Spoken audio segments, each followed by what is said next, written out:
Big Boss love failure twist అదిరిపోయింది. Bigg Boss reality show ఎన్నో రోజులుగా ఎదురు చూస్తున్నాం. ఇక బిగ్ బాస్ హౌస్ లోపలికి వచ్చాక గతంలో మీమర్స్ని ఏ విధంగా సపోర్ట్ చేసిన బిగ్ బాస్, అదేవిధంగా ఈసారి #తెలుగు బిగ్ బాస్ సీజన్ 8 అంటూ మీరు ఏ వీడియోస్ని వేసినా అది నాకు నచ్చితే నేను బిగ్ బాస్ హౌస్లో ప్లే చేసి మిమ్మల్ని కూడా ఫేమస్ చేస్తా అంటున్నారు నాగార్జున.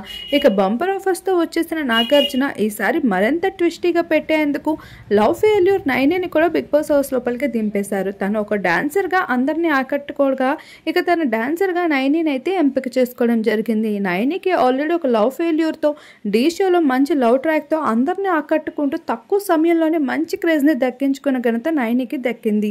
ఇక అదే క్రేజ్తో బిగ్ బాస్ హౌస్లో కూడా టీఆర్పీని పెంచే విధంగా తను దూసుకెళ్ళిపోతుంది అని తనకైతే భారీ మొత్తం అమౌంట్ని చెల్లించి మరీ హౌస్ లోపలికి రప్పించేశారు.